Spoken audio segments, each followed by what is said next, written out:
Good morning সকলকে। দেখো, আজকের ক্লাসে পাইথনের আমি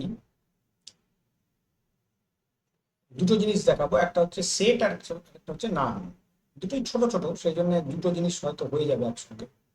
সেট হলো কতগুলো ডেটা ভ্যালু এরকম ভাবে থাকে সেকেন্ড ব্র্যাকেটের ভেতর, 3, 4 এরকম ভাবে আছে ধরো। কিন্তু এখানে একটা সমস্যা হলো, সেটে কখনোই কোনো ডুপ্লিকেট ভ্যালু থাকে না। ঠিক আছে, মানে ইউনিক ভ্যালু থাকে। ঠিক আছে, সেটের মধ্যে যে ভ্যালুগুলো থাকে সবকটা ভ্যালুতে ইউনিক হতে হবে। তাহলে এখানে আমি যেটা লিখেছি এটা কিন্তু প্রপার সেট লেখা হয়, এটা ভুল হয়েছে। কারণ এখানে দুবার ওয়ান আছে, দেখছো? তাহলে এটা ভুল হয়েছে। এবার দেখে নিই একটু। দেখো, আমি প্রিন্ট করলাম, একটা ওয়ানকে অমিট করে দিই।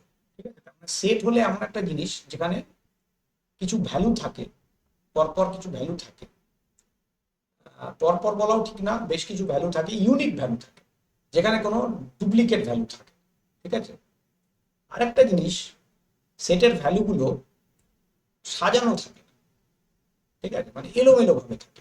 কিরকম এক্সাম্পল দিচ্ছি, দেখো আমি S2 বলে একটা সেট বানাচ্ছি। দেখো এখানে আমি 10, 20, 30, 40 এই ভ্যালুটাকে অ্যাড করলাম। এবার S2 কে যদি প্রিন্ট করি, দেখো 40, 10, 20, 30।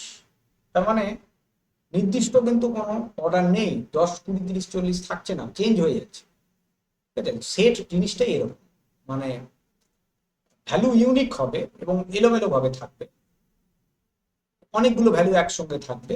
এই টাইপের জিনিসকে সেট বলা।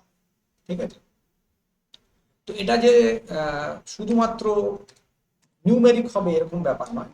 চাইলে আমরা এরকমও করতে পারি, মানে ক্যারেক্টারের সেটও নিতে পারি।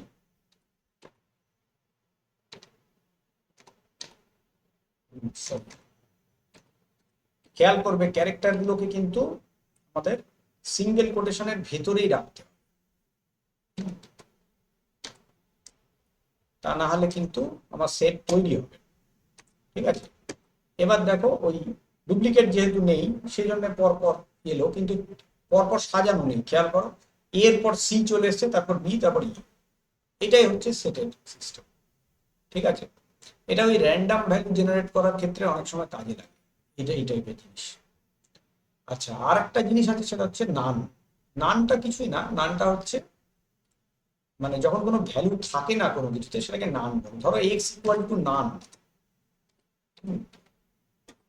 এক্স ইকুয়াল টু নান। তো এক্স কে প্রিন্ট করলে কিছু দেখাবে না, দেখো কিছু দেখাবে না। প্রিন্ট ফাংশন দিলে তখন নান ভ্যালুটা দেখাবে, তখন ওই নান ভ্যালুটাই লিখে দেখাবে। এটা তোমরা যদি লিঙ্ক লিস্ট পড়ে থাকো, সেখানে আমাদের একটা এরকম শব্দ ছিল নাল, মনে পড়ছে? সেই নালটা হচ্ছে নান, মানে এটা নাল অবজেক্টকে ডিফাইন করে। মানে ওর ভেতর যে কোনো কিছু ভ্যালু রাখা হয়নি সেটা বোঝানোর জন্যে আমরা এই নান শব্দটা ব্যবহার করি পাইথনে। বুঝতে পারছো? তো নানের সেরকম বিরাট কিছু গুরুত্ব আছে তা নয়, কিন্তু নাল অবজেক্ট তৈরি করার জন্য বা কোনো অবজেক্টের মধ্যে কিছু নেই এটা বোঝানোর জন্য নান শব্দটা ব্যবহার করা। ঠিক আছে, তো এই হলো আমাদের সেট এবং নান, এই দুটো ডেটা টাইপ। তাহলে মোটামুটি ভাবে যে কটা ডেটা টাইপ ছিল সব কটা ডেটা টাইপই আমার মোটামুটি তোমাদেরকে বোঝানো হয়ে গেল। পরবর্তী ক্লাসে যেটা আছে সেটা হলো আমাদের পরবর্তী ক্লাসে আছে কি আছে, অপারেটর। অপারেটর আছে, বিভিন্ন টাইপের অপারেটর আছে।